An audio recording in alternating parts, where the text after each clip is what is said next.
বাংলাদেশের সংস্কারের জন্য আলাপ আলোচনা চালাচ্ছে রাজনৈতিক দলগুলোকে নিয়ে। সেই সংস্কার কমিশনে জাতীয় নাগরিক পার্টি অংশগ্রহণ করেছে। কারণ আমরা বলেছি গণ অভ্যুত্থানের পরে সামনের যে নির্বাচন আসছে সেই নির্বাচনে মৌলিক সংস্কার এবং বিচারের মাধ্যমে আমরা সেই নির্বাচনে অংশগ্রহণ করতে চাই। কারণ বিচার সংস্কার এবং নতুন সংবিধান আমাদের এই গণ অভ্যুত্থানের অন্যতম দাবি।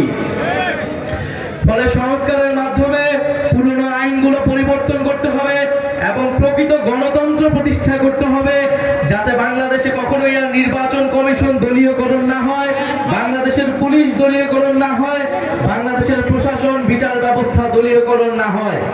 আমরা একটা নিরপেক্ষ পুলিশ ব্যবস্থা চাই, নিরপেক্ষ প্রশাসন চাই, নিরপেক্ষ বিচার ব্যবস্থা চাই, নিরপেক্ষ নির্বাচন কমিশন চাই। বসুন্ধরা ডায়াপেন্ট এখন আরো উন্নত। এই hot air through top sheet দ্রুত শোষণ করে সোনামণিকে দেয় কোমল অনুভূতি। আমরা দেখেছি অলরেডি ঐক্যমত কমিশনে একটি পুলিশ কমিশন গঠনের জন্য সবাই ঐক্যমত পোষণ করেছে। আমরা সেজন্য সবাইকে ধন্যবাদ জানাই। কারণ আমরা চাই না বাংলাদেশের যে পুলিশ ব্যবস্থা তারা কখনোই আর দলীয়করণ হোক, কোনো দলের পক্ষে জনগণের বিপক্ষে তারা ব্যবস্থা গ্রহণ করুক।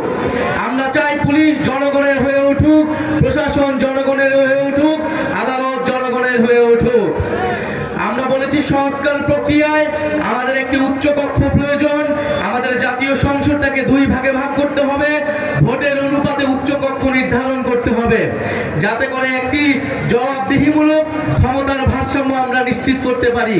সেই উচ্চ কক্ষের সংসদে সেই ভোটের অনুপাতের উচ্চ কক্ষে এখনো ঐক্যমত হয়নি, ফলে জুলাই সনদ এখনো আটকে রয়েছে।